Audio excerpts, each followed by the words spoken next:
Black sheep chi black sheep affair obulabu bw'enseno buzibu nnyo obuvaamu anytime omuntu oyinza obuvaamu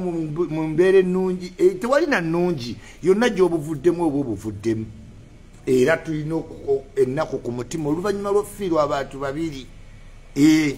omusirikale ne minisita story ziri awo tansasula ansasula twekubiriza abantu ffenna twewale nnyo okutuusa abantu mu mbeera ya hopelessness ng'omuntu takyategeera buki bulungi reasoning ye ng'esigadde talowooza kintu kyonna kiyinza kujja abantu bangi abatuuka mu mbeera eyo kati twafiiriddwa human abantu b'omugaso ba mirundi eki ebiri minisita ne baki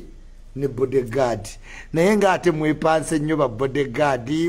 mulidde munywa muli ku nnaanansi muwulta ebifaananyi mukuba bodyguard nga wakuyisibwa bulungi wiiki zino eziddako si wakumanyiira naye mwakitegedde nti emikono gyo giba mu bantu abo abakuuma akuwa emmere bw'omunyiiza ng'agiwandulamu ekikolondolwa ng'akuleetera ekinyeebwa mu kyennyanja ng'owuuta akasomyo ng'agamba kalema owonye nga bakuba abaana ng'aleeta obusungu nga edda nga ffe tukula muli bato between 70s abakazi bakuba abaana nga babatema engalo abasajja baali abusive nnyo ng'omusajja kyekimwewanya nakubya omukazi nga manyira nga abagenyi bazze nga kuba mu maaso g'abagenyi abakazi baali defenseless ne Sweden okola amateeka Sweden ezo ensi za Europe zigawa abakyala babaabawe baali abusive abaswidi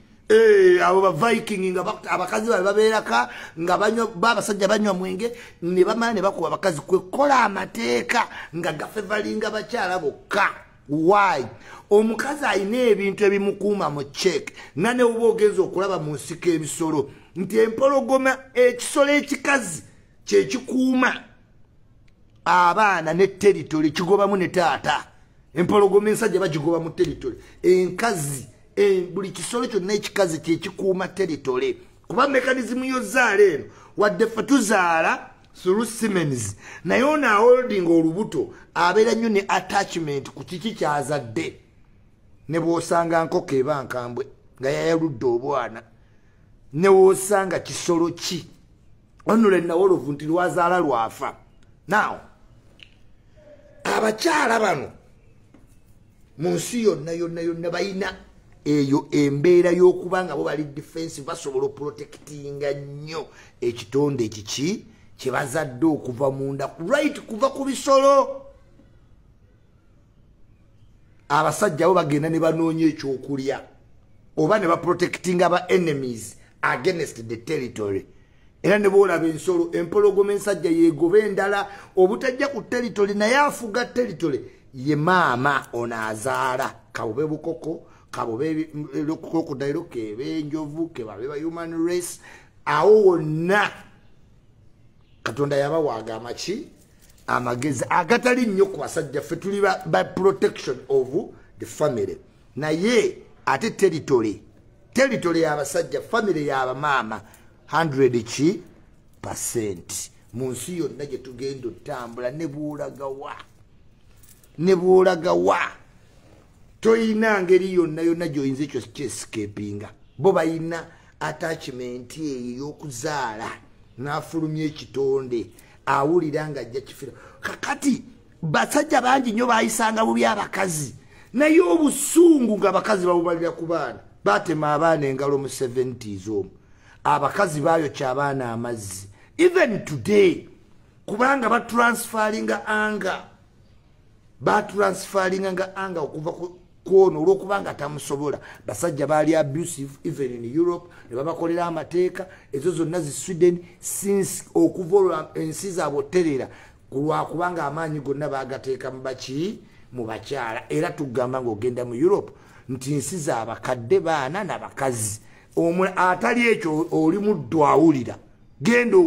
opoote genda okole emirimu naye nga bali buukolerera they are the interest. Bakazi bazze batransforminga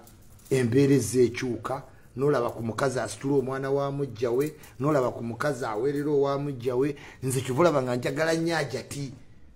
teyanzaalako bamuwasa muto gyansangawo naye ngaazaja tukuva dda oba yalaba nga nze kiyokuba nze mama wange yali exceptional teyambonyabonyako ate nga nakola buli kimu ndage taata wange nti tanjagala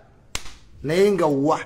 yajja ina strategy netumala ebbanga yonna abantu baze batransforminga mu bintu bingi nnyo omukazi bw'omunyigiriza abaako engeri gy'atereka anga olaba atereka bivumo n'abikuterekera n'abikugamba mu jjuuni so awo tulina okitegeera nti ensi ezeevolvinga ne tufuna ku bantu ab'emitima emirungi olw'okweyisa obulungi muyise bulungi abantu tokuba mukazi mutwale ng'omuntu tomuvvoola ojjalaba nga mutambula wamu naye bw'omuvvoola abaako ne waatereka ki anga loud and clear awo tuvuddewo RIP minisita kibi nnyo ne famire yo RIP omugenzi bonna abafudde mukama katonda atukwatireko pulezidenti yagambye omusajja mu muziike mu bitiibwa bye byonna tweyongeddeyo tugenze ku Susan Makula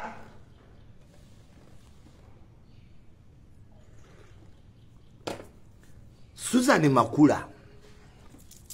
nalabye interview yo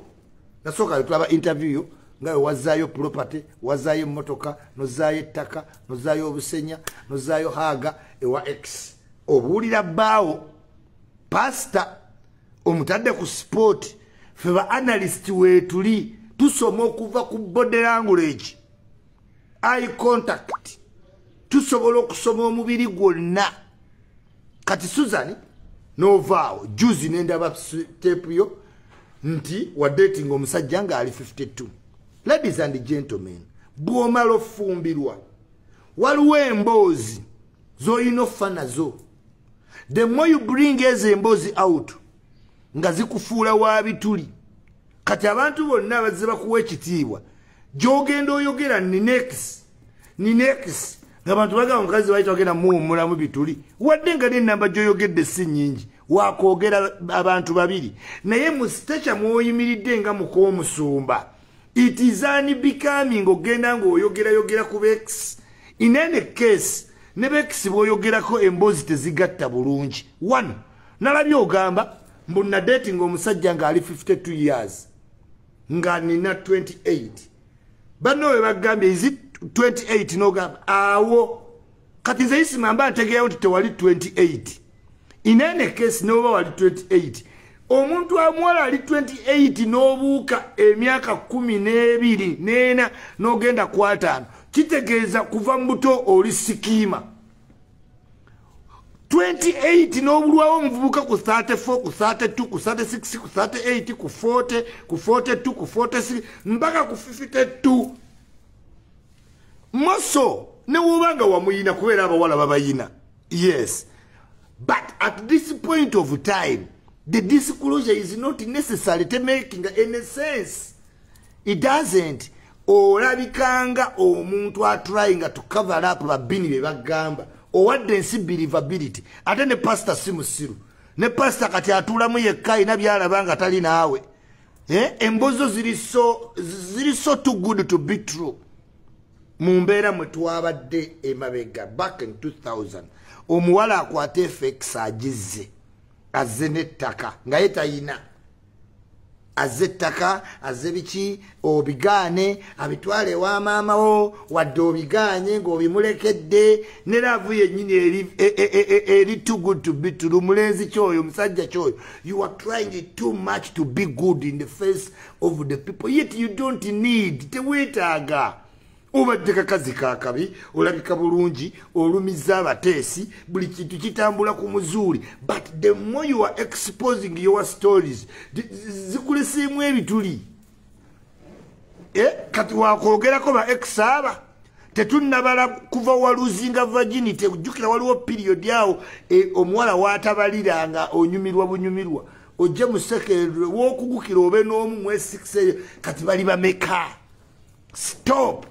simanyi nali 28 ne dating omusajja nga ali 20 why are you using the word dating gamba nenfumbira omusajja watu watano mwebiri nafumita kakati pastor omumalamu amaanyi n'abantu batambuliramu pikicha bwogenda otambula oyogera naina x pastor omutaddaawo naina no x wange oyo nomala ate juze era ng'olina kiripuli yemu nti nina x kati nina omusango naye yerooya ate ampisa mpa obuyambi kyokka ayinza okumpa paraligo madamu kola ekintu kimu kasuku muganda kwata miliyoni 5 ekibatawaanya kyekyo kwata miliyoni 5 ekirimbe mwogezi wo ojjalaba ng'ebintu bitambula bulungi right now you are talking out of context stories zote zi-inspiring neither are they supportive of what they say about you nze ndowooza oli kuki oli ku cleaninga closet as babini we bagenda bakwanika kati ngo olete ekifaananyi nti Suzani mukazi wa kisamalayika ayina omutima these should be actions oyina basayirensing kintu eki kufuna lubuto lwa pastor otherwise teri mbaga joyinza kuweera ng'ofumbye omwaka teriyo gwezaako kikola olabe nti omuntu akwanjudde ng'oli muntu mukulu ng'ayina family oza tayagala abaana balala ozimba ebyo byonna pastor Bugingo gwefuna lubuto bali baveeko naawe naye the more you are justifying to the world era nayina x nenzizaayo ettaka nenzizaayo kiss nenzizaayo haga era nembimuddiza kati abawala baba babizaayo batya haga bagizaayo batya ne kiss kubanga you are not telling the story that should be in any case it is unnecessary tewali ayagala bimanyi ebyo bawazaayo kuba tewali bujulizi. It is you, the producer of the story, and it is you who closed it. Ekisitali what kuogera gwe kamanyi era gwa kakasa gwagira eyimbuzi oba oleta yaki nti nali 28 nendating omuntu wa 52 years. So are you encouraging younger girls to leave boys of their age close to their age ave ku 28 or inspiration kati wogamba wayina omuntu go dating nga ayina 52 years mbate we natuukayo nendaba bonna baali nabo n'emboozi nga ba 52 awo nemmanya ndi murongo place. So you needed to go there kati waba yakutwalayo ng'amaze okwebakako of what benefit okumulekawo ye yali amaze otuukiriza kyayagala bw'omala tuukawo nendaba bali banne ne age yaabwe nemmanya mi ne wrong place nendyoka nenvaawo. Madam Makula, emboozi is not doing you any service. It is doing you a lot of disservice. At this point of time, Pastor naye ina we yeggalira nga toliiwo naddamu emboozi z'ababbini ajaziddamu nga toliiwo kubanga buli ssaawa omukulyetingira doubt mu buki obulamu bwo obwayita. Omanye abalenzi ffenna abalenzi batiitiizi abalenzi tutya kyova olabanga abakazi mu Afirika tebeeyabiza abasajja byama abasajja ebyama babitya. Oyinza okwagala oba tugudu n'ogamba omulenzi omunnange we nali 16 ne twekola ne kazini wange ate olwamala friend we nga naye anjagala naye nga in line of confidence mugenda omumala emboozi ng'omulenzi adduse agamba fe abasajja tuli tufumiintiriza nnyo ku ebyo yayinamu owaatano mu ebiri kati ali ekinaana mugumu. Kubafa abalenzi okwebaka ku mukazi ng'oli 25 oba 30 omukazi ng'ali 50 omanya nno oli buvubuka wabanga omukazi si yakuleese mu kikolwa naye weeveemu ng'oli 20 okwana omukazi ali 50 kizibu nnyo mubalenzi kizibu era nsi sikifunangako nze ŋŋendera mu mitende kati abakifunye batono. Omulenzi nti omuwala nti olaba obeera mwesi 1 omuwala ng'ali mwesi 6 n'akulema just abawala baba ne kirasi bayintimidating abalenzi. So omusajja kyangu okutya ne pulaani ze ne zikyuka singa ayimagininga by'ozookola. This is why tosawasa mukazi ng'abadde yeetunda n'agamba amanye kiyinza okukuba omutima ewala ne pulaani ne zifa. Suzani Makula kwata miliyoni 5 oweereze Iculi mbe mwogezi wo. Kolanga abalala wezize mbagamba mugenda n'embagamba tunemubinyooma naye weetaaga Iculi okuba omwogezi wo. Kati ndi mwogezi wa lakejjo tosobola buzala kejjo kibuuzo nze nga wendi ndi mwogezi wa Joyiranda lwakuba manager we ansasula bitundutundu manager Roja nenga ndi mwogezi wa Joyiranda katale yandi kando pink abana bonna abato bategedde kwasa sente zo Iculi yes neto yinza kunyumya mbozi zikutadde mu doubt wajjo oli eno kati Suzani oli wano okinavaamu ng'oli wano nga pasita akulekawo tonyumya mbozi zitajja ate awo tetuvuddeewo Iculi alone interview ya Shiba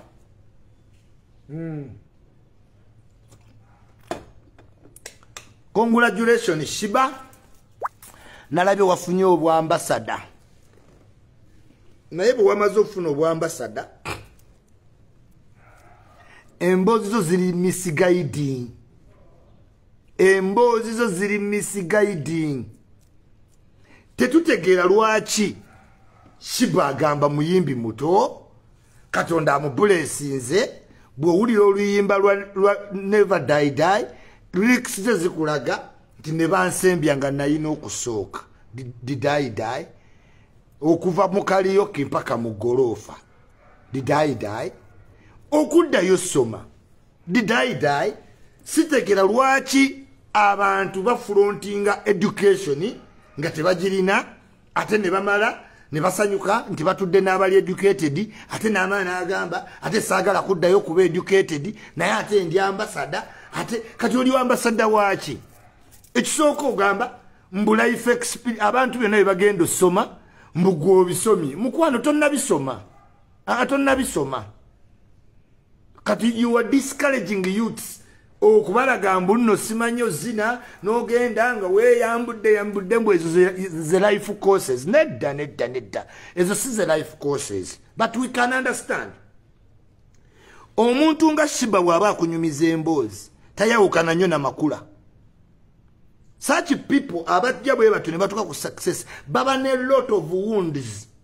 kubanga gwe just imagine nti yaveeka nga ali 15 ate nga talina waabeera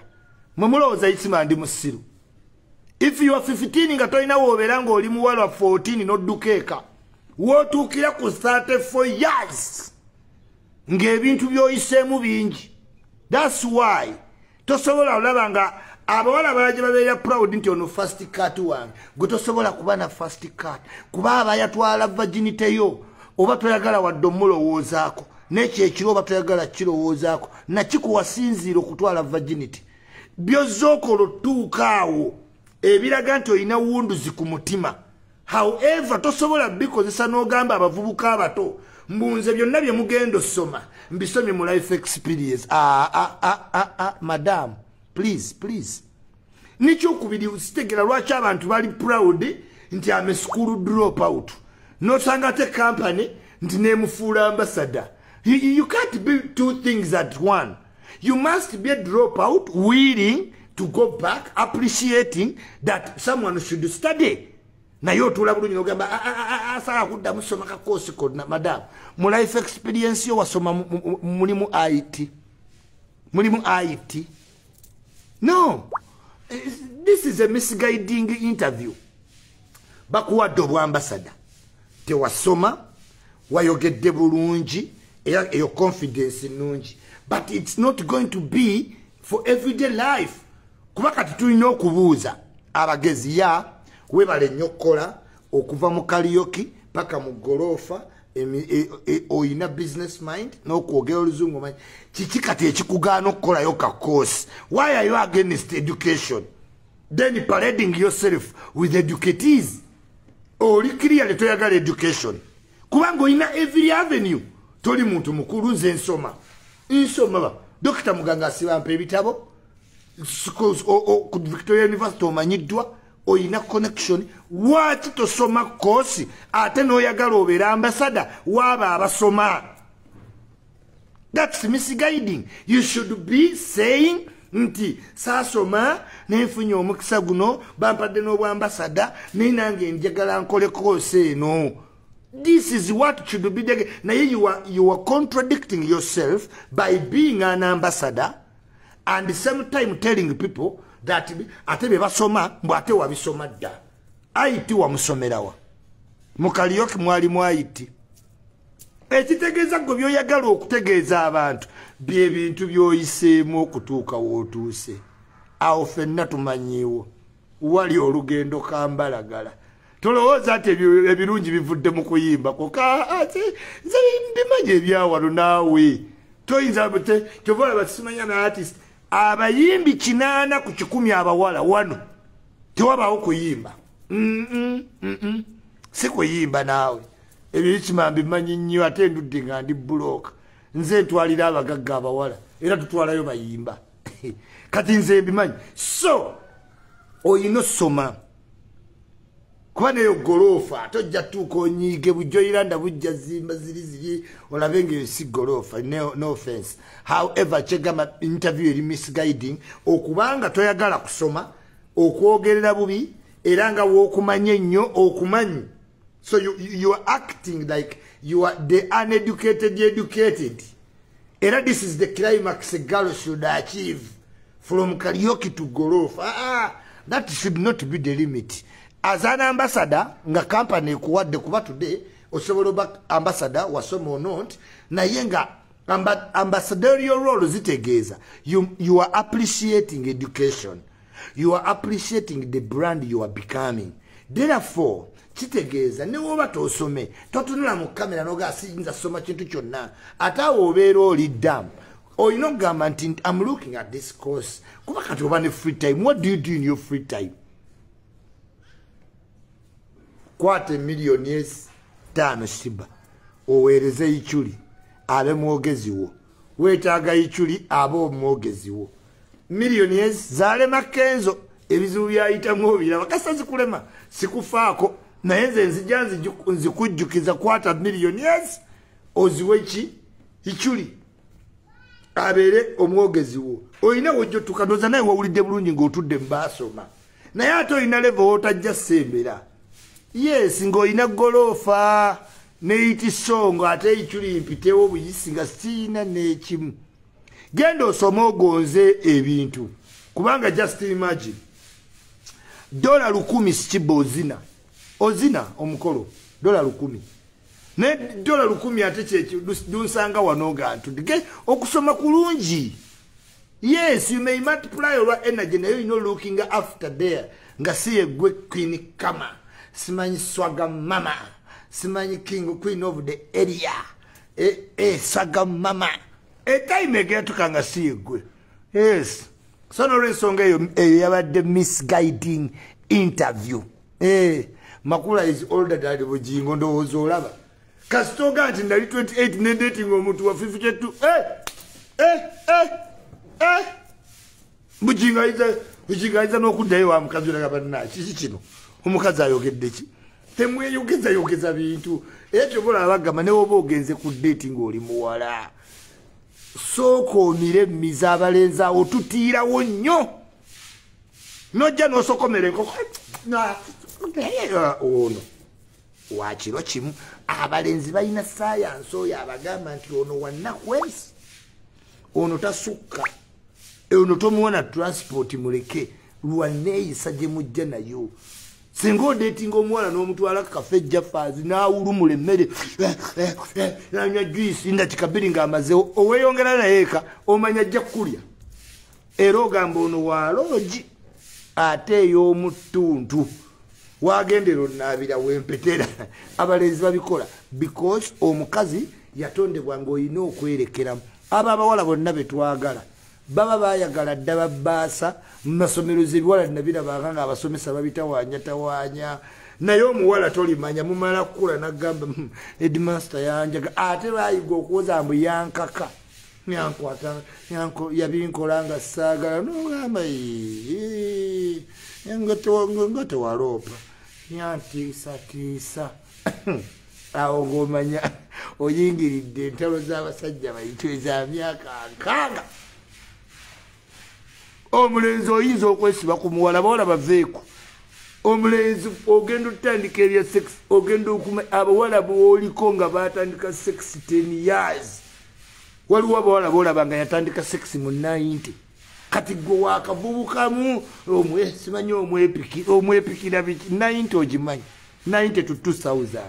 to 2010 olaba omuwala galina omwana wa myaka aga olwokuba aga bayinza oba yava gini tebagitwalamu 80 gwe omulenzi w'okugukira ze maze kukula n'enzijukira walinga abawala omulenzi agenda okukula nga kati Bugingo agamba kiki kye nayingirira ku Suzani sigwe siri miguwa gy'abasajja bali bakabejje 28 years natunula omusajja wa 52 years kati oyo omusajja alina 90 naye sebo emiguwa gya Bugingo yagiyuzayuza gwegenda nga weewaana naye n'olwedda akulaze waliwo wataano mu ebiri yagiyuza emiguwa kwa 28 kati wontuukamu era baganda bange bano balwasalingi gulunetingi muno mukombe abo mbewuunya kubanga mwana okubamu Manisuru Lukumani Ziwa owengato sipeya nobala noga Mukama Katonda kikyenkoze n'ekikulu fe tuli baalo ovaayo noga mwana ekiba kibe ati Bugingo waliwo watuula nga avudde ku Bayibuli naga nali manyi Jajja yaŋŋamba tono yekka gwe yazaala Akaaye nayo no awo kasita ebirowoozo byesomba kasita ebirowoozo byesomba omusajja kasita ebirowoozo byesomba noga Molisi mwami kasita omukazi wootagala kyogamba bwe yaŋŋamba nti ate teri kizibu nga bwongo eno brain ekuzaayo mu exact place noga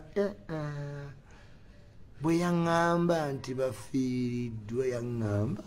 bafiiriddwa wa bagenda ziika ntebe ti ate omusajja otabeera kwakulaiti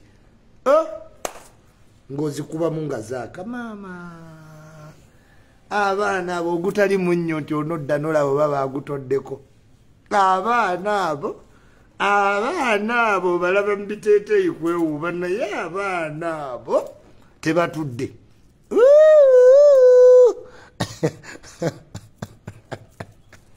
wagendera okufumbirwa ati yeggwe waliwo omukazi yagenza okufumbirwa n'atuuka ku buko ng'ate abooluganda aba be ba ex be embaga naagi bagenza olaba omugole ate omugole alagawa yayuzizza yatuuse wali we bagenda omwajulaga yali erandani ng'alina omu n'agenda simanyi aze yeepalawuda bagenda mwanjula yatuuse wali ng'abooluganda basatu ye ba ex yayuzizza emisiira koma wo I will understand no baby leave me alone this is bad enough naatebenta mukyadduka mweyise bulungi mweyise nnyo buki bulungi. Good morning Iculi. Kombaka Constructions tukola amayumba ga kabi ate nga tukozesa abakabi tulina abaana mu ttalazo babi no mwanangu wa ttalazo mubi nina wa fountain mubi nzenze nyini ku gypsy ndi mubi flow na Muhammad Musa all complete director Kombaka katiba naye mutuwe ku mirimu emirimu jjo gikende wadde ddala mumpeeyo ku mirimu baswiti naye nga mukyala agaba weebale nnyo weebalire ddala omuzindalo gwange UBL ngwagala gwaswaga maama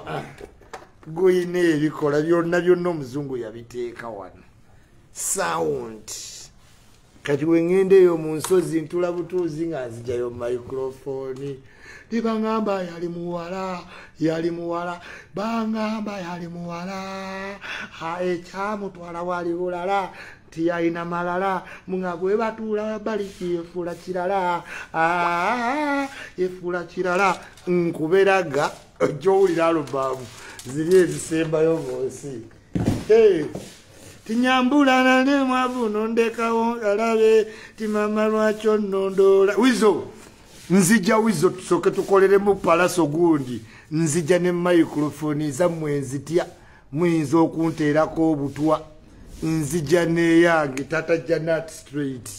tiyali mulungi kamulabire eri tiyali mulungi naye Katonda akuyambanga n'okola bulungi nga Eddie yawe bannange Eddie yawe alabika bulungi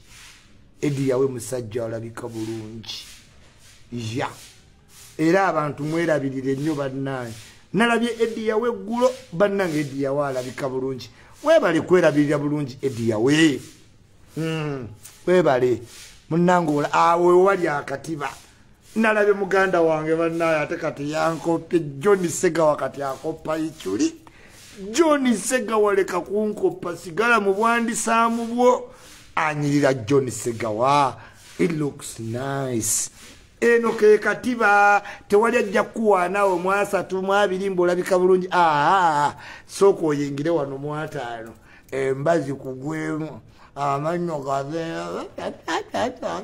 katiba Iculi obalaba oti ogera nero sajja boveeko inze John Segawa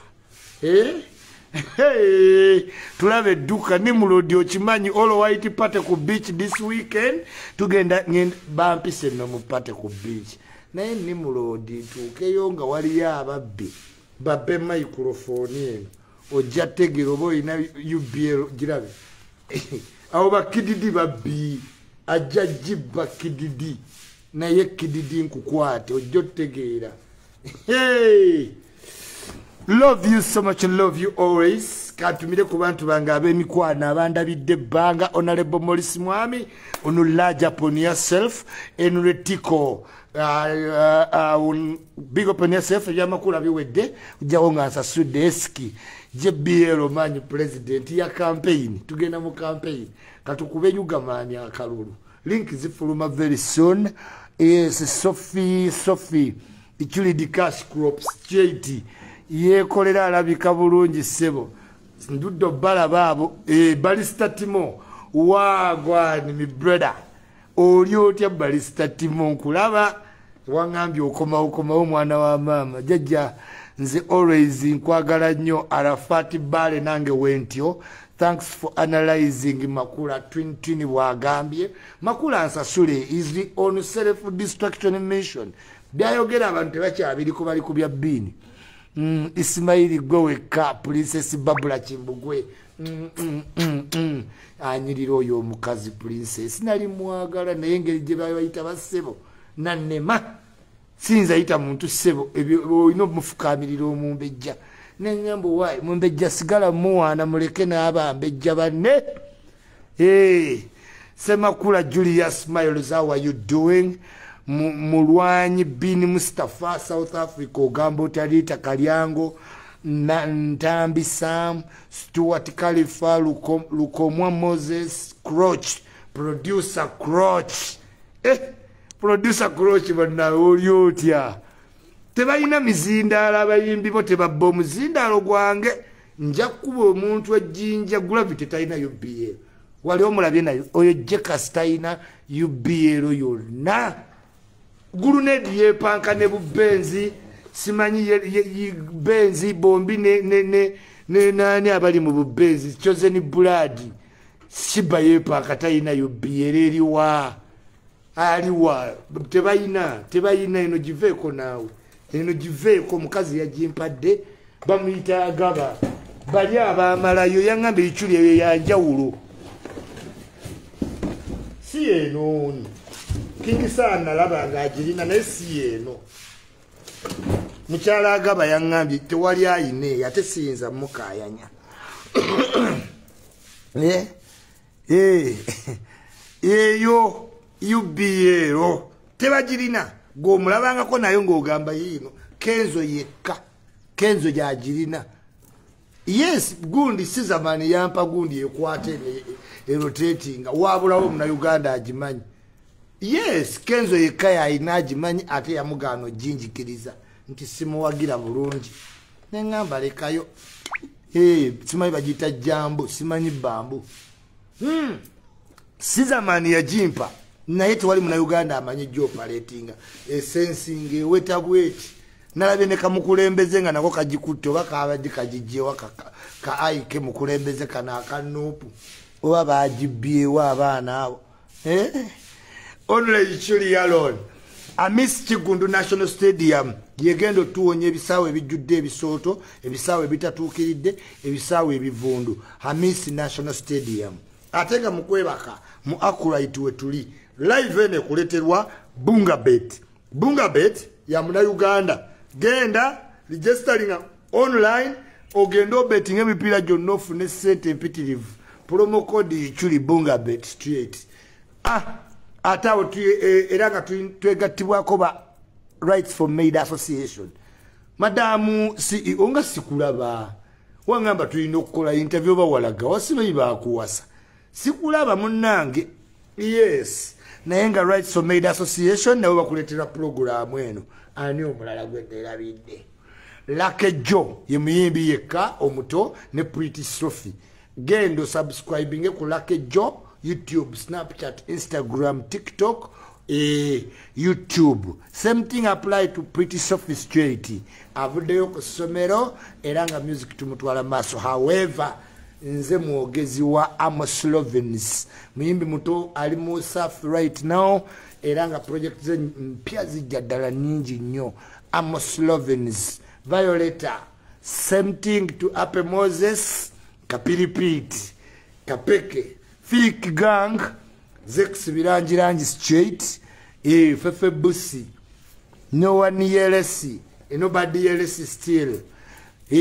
Aroma Music, Katale and Kando. Till we meet again, Iculi Straight.